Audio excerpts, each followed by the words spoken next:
You're getting very sleepy. Yeah, it's probably because you're out partying all night.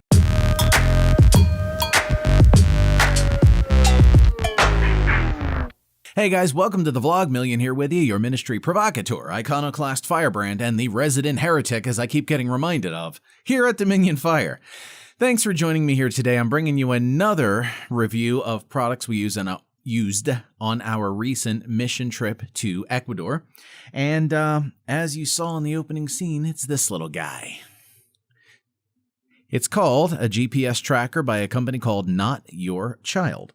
So what happened was, as I was mentioning in that vlog I did earlier with the MiFi device from Cello Mobile, what I needed was a solution to basically keep tabs on my son when we were overseas. Now, there's always that sort of natural protection, I don't want to say fear, but, just that natural vigilance you want to have when protecting your children on a mission trip overseas, because there's a lot of factors kind of involved, a lot of things going on, a lot of motion, you're very unfamiliar with the place. I don't need to explain it to you, you kind of get the deal.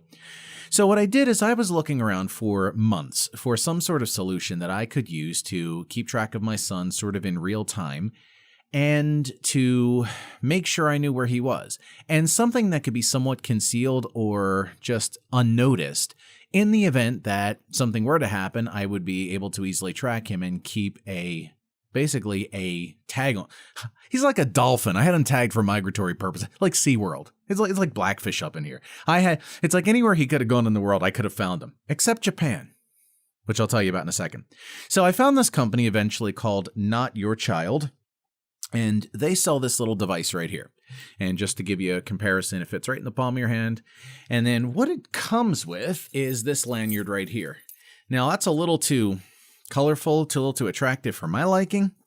So what I did is I had an extra one, just this plain old black, which was a little shorter too, because my son being small, he's the tallest 6-year-old I've ever seen in my life. But, comparatively speaking, he's small, and this was just a better fit for me. But the multicolored one with the little handprint dealie, that's the one that comes with it. And it arrives in this little box. Oh, it's cute. So in the box, you'll get the device, you get that lanyard, and you get a couple documents, just user guides, and read this first. And then you get some cell information, digits and numbers and all that stuff. And here's what happens. So you order this device. I can't remember offhand. It was like around $160, I think-ish, somewhere in that ballpark. I kind of forget, because you would think before doing this vlog I would have looked it up. We're very professional here at Dominion Fire, in case you haven't picked up on that. But it was around that amount of money, and you have to subscribe to the service, which is about $10 a month. And that's what we did for this period of time. There's no contracts as far as I'm aware. You can kind of start and stop as needed. We only needed this one particular month, but they credited me for 3 months, and I'll explain what happened in a second. What I liked about this is that what this device does is it listens to cell towers in your area.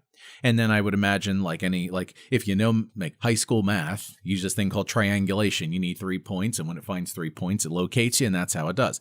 So it needs to report to cell towers, and then once it has that, it pings the server. The server points out the location on a map, and that way you can find where you're going. The thing I liked about this initially was that they have a website where you log into, and you have a big control panel with a dashboard and maps and all that kind of stuff. And on the maps, you can pinpoint exactly where the person, the child, use it for a pet, whatever you use it for, you can locate the subject anywhere on a map, anywhere in the world. The thing, if I remember correctly reading on the site, the only place it doesn't work is like Japan. Not 100% sure why, I don't know all the technical stuff of it, but we were going to South America, pretty far from Japan, so it works out well for us. Now, the thing with this is that not only do they have the online website where you can actually track everything in real time, you can actually bring it up on a mobile site on your phone. And I will see, I don't know how well you can see that because of the lights in here, but that is a map view of Quito Airport in Ecuador, which was the last place we actually used it when we came back. So overall, I'm pretty happy with how it ultimately turned out. Now, when I ordered the device early because I wanted to test it out and put it through its paces and really see what was going to happen. We did have a little bit of an incident with the device where it was reporting in a very odd way. It was like 10, 15 minutes in between updates, and I emailed the company about it.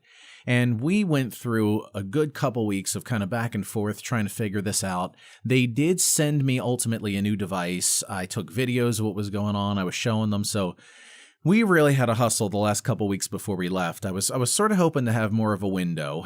And, it had actually happened where we got the device and got it tuned up like the day before we left. It was around that time. So the company was very good about staying on it. And when I emailed, I did get a response. There was one period where there was a person who was handling the technical side of things. It did take a little while, and I guess we lost touch in communication, and I wasn't hearing back. So we did lose some time there. But overall, the company, as they were they were very apologetic. They were very on it. They express mailed me a brand new one, which is this one I have here. And we took that on the road with us. Now, the thing is that you can adjust this thing to how often you want it to update. You could have it like every hour, every 10 minutes, every 30 seconds.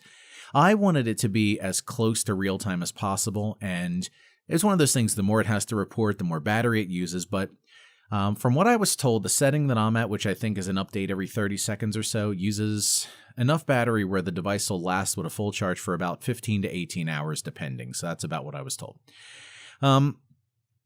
I can't say for 100% with 100% certainty that it did track every 30 seconds. It was updating, and there were periods of time where it didn't, and I guess wherever the cell towers were, factored into that. And then in Ecuador, as we were traveling through some of the rural areas, there may not have been quite as much of a signal. I don't know the infrastructure there, but it wasn't completely real time to 30 seconds as I hoped for.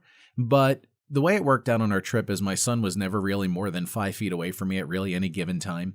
So it never came into play in that sense. So I'm very grateful that we never had to invoke it. But as my wife said, we have something, which gives us at least an edge somewhere in the event something were to go wrong. So if you have a situation where you need to keep track of someone, like a child, if they're in a school or a campus, you have the ability to like set up the fences of like called a geofence. Like they can't leave these boundaries and it'll alert you. It has a way to email you, to update you if something happens. You have all these different cool settings that you could put in there. If you need to keep track of someone that's somewhat stationary and you don't need real time, I would say that this is a perfect device. It actually does very well. And like I said, the company was very supportive. If you need real time, you may want to really work on it and see if the company can help you with that, because even though they did their best with it, we weren't getting full real time. But like I said, there's probably a bunch of other factors into play. The service, if I recall correctly, is about $10 a month, so it's definitely worth it once you buy the device. And then anytime we travel overseas, we can reactivate this account. So we do have it available for any future mission trips. So the device is called a GPS tracker by a organization called Not Your Child. That's what their logo looks like, little handily, a wearable child GPS device. And what you're going to need is some way, if you travel overseas, to access it. So if your phone has a SIM card for the local area, if you have a local phone or internet, or like we did with a portable MiFi tuned into the Ecuador market, you have several ways of doing it. But this device, I would actually recommend it, even in spite of all the problems that we had and with some of like the little idiosyncrasies the device seemed to have.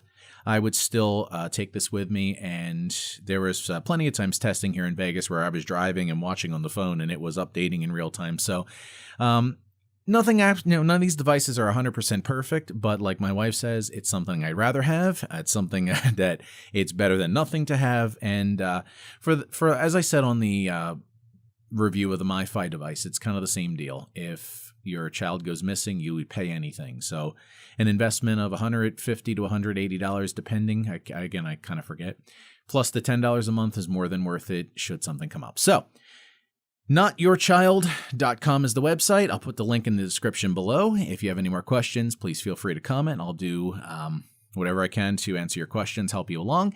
And make sure you hit the thumbs up button on this because you know you love me. Hit the subscribe button and the little bell notification icon so you can get more of these kind of videos. And that's it for this DeFire vlog. Boom! Goes Yeshua, and we'll see you next time. Thank you.